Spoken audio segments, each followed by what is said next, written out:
Assalamualaikum warahmatullahi wabarakatuh ya sobat channel Alhamdulillah kita bisa berjumpa kembali untuk atas izin Allah. Semoga teman-teman dalam kondisi yang baik, dalam kemudahan dan dalam kelancaran. Kali ini kita bahas seputar pedal ya. Jika teman-teman yang sedang berhubungan atau akan melakukan aktivitas terkait pedal, entah itu pelepasan, pemasangan, penggantian, unboxing sepeda, biasanya posisi pedal itu masih dalam bongkaran seperti ini ya, sehingga diperlukan pemasangan sendiri. Nah, kali ini kita bahas tentang ada berapa jenis, kemudian toolsnya apa saja, kemudian hal apa sih yang perlu diperhatikan, bagaimana metodenya agar pelaksanaannya, proses lepas atau pasangnya mudah, lancar, dan menghindarkan dari kerusakan gitu ya berarti. Jadi kita langsung cek sudah ya. Yang pertama kita bahas tentang jenis yang umum ya teman-teman. Seperti ini saja, ada yang hanya satu tempat bukaan kunci seperti ini. Ini biasa di unit United ya, seperti ini bawaannya ya, bawaan dari pabrikan. Kemudian ada yang jenis seperti ini, ada hexagonnya, kemudian ada tempat kunci L-nya. Nah, ini biasa di unit-unit dari brand Polygon ya, seperti ini. Tentu ada kekurangan kelebihan ya. Pastinya sih dengan ada dua alternatif ini dibanding yang single ini lebih kuat karena tapaknya lebih lebar.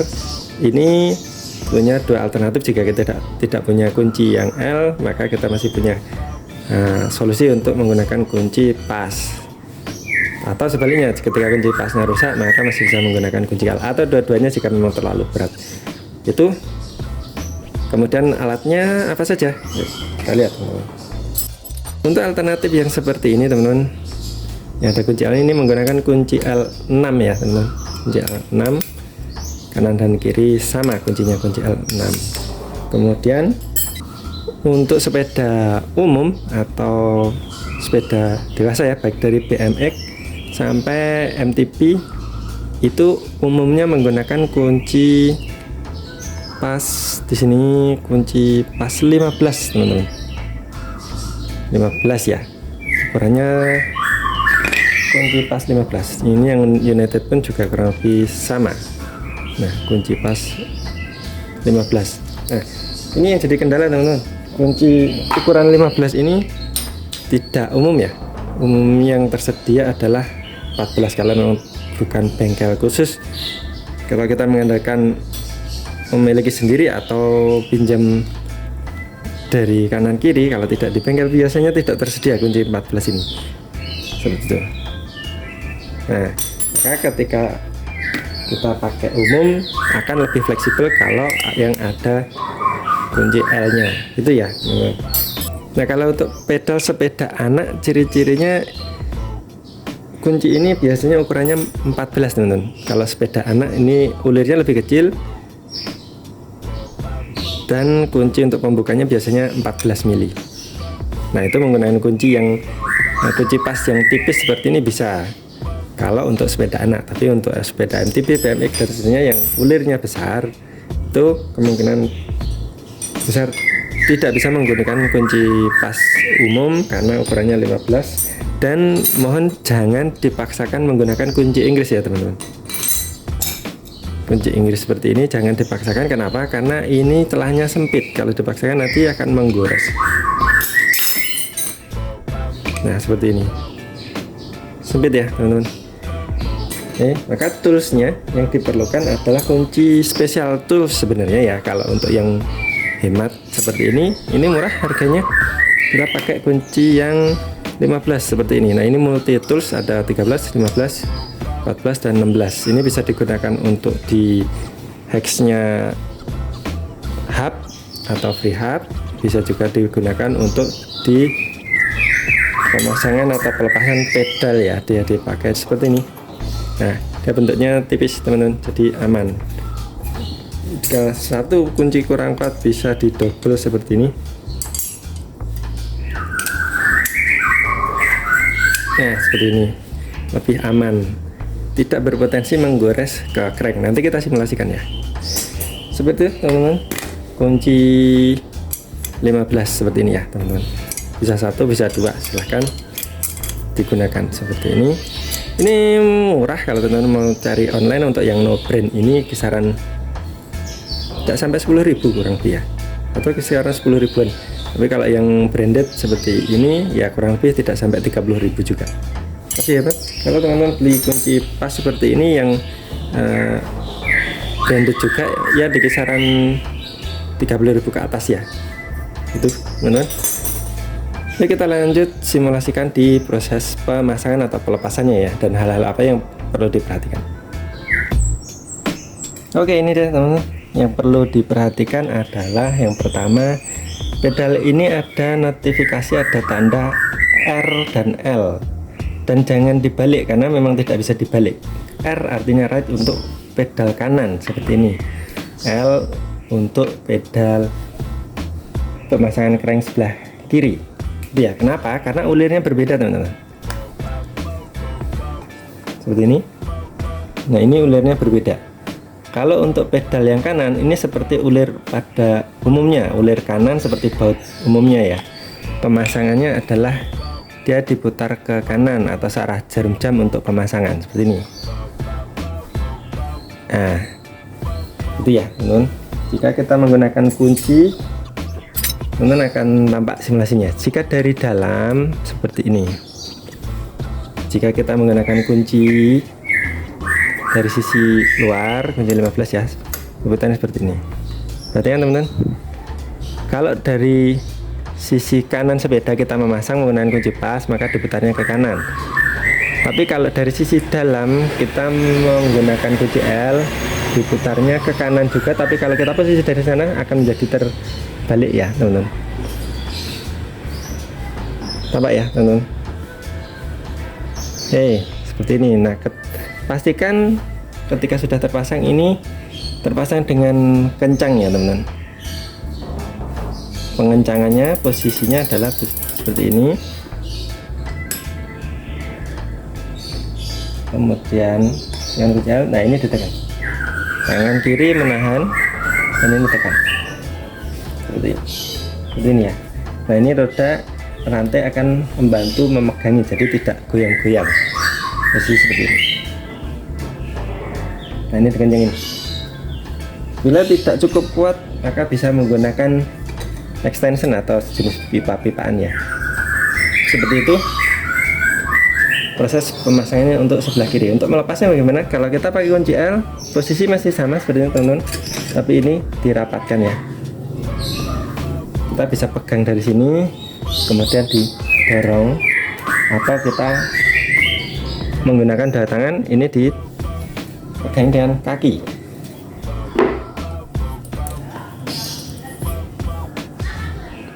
Karena biasanya kan berat teman-teman kalau sudah melakukan pelepasan, karena di sana ada upgrade atau bisa ditarik ke arah rem seperti ini. Oke, itu untuk pelepasan pedal sebelah kanan menggunakan kunci L. Oke. Jika mau melepas menggunakan kunci pasnya, posisikannya di sebelah sini teman-teman, seperti ini. Ini kunci L nya di sini. Nah, baru dipegang dan ditekan, didorong gitu ya teman-teman. Agar apa? Ini kalau di sebelah sini dia akan lari-lari teman-teman, dia akan lari ikutan ke bawah dan kita kesulitan. Makanya ketika diposisikan seperti ini tidak terlalu membebani dan tidak mendorong si roda. Seperti ini, tekan.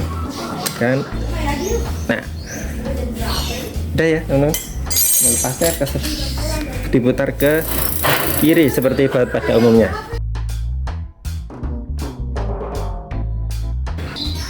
Ya, seperti itu ya teman-teman untuk pedal yang sebelah kanan.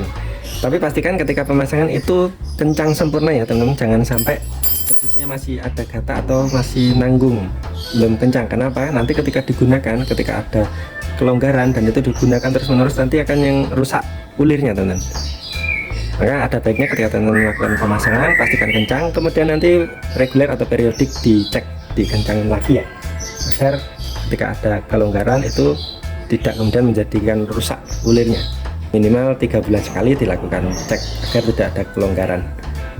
Itu karena ini steel, lawannya adalah aluminium seperti ini. Oke, lanjut ke sebelah kiri, pedal yang kiri ya teman-teman. Oke, untuk pedal sebelah kiri yang diperhatikan adalah tadi ulirnya adalah ini ulir kiri ya teman-teman. Jadi pengencangannya itu adalah ke kiri, tidak seperti ulir atau baut pada umumnya. Itu dia, ini ke kiri seperti ini. Ini kita simulasikan dengan DJI seperti ini.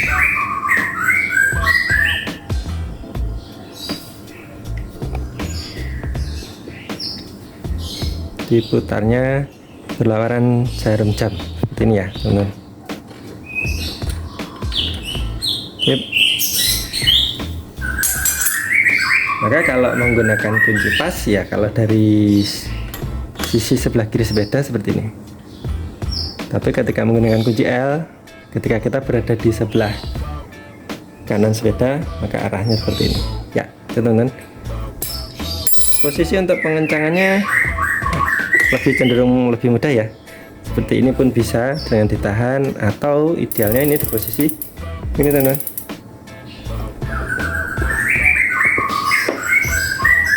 Nah seperti ini bisa ditahan, tapi atau bisa juga dalam posisi seperti ini, artinya dengan dibantu posisi sepeda ini ada rantai seperti ini ditahan. Tapi kalau ini ditekan pasti akan ada dorongan sepeda untuk ke depan. Itu ya teman-teman, kuncinya sama, tetap kunci 15. Kemudian untuk melepasnya bagaimana? Melepasnya kebalikan dengan tadi, kita posisi yang di sini, kita dorong. Kalau pakai kunci kunci pas 15 ya, seperti ini. Atau ketika kita menggunakan kunci L, taruh di sisi dalam seperti ini, dorong ke bawah, dorong ke bawah, itu ya teman. Seperti ini. Ini untuk melepas. Ya teman, pastikan saat proses pengencangannya kencang sempurna ya teman, agar tidak terjadi kerusakan di next setelah digunakan. Itu. Oke, terkait tadi tidak disarankan menggunakan kunci Inggris ini ya teman. Kenapa? Nah ini kuncinya teman. Ketika dia terpasang teman, seperti ini, pasang sempurna.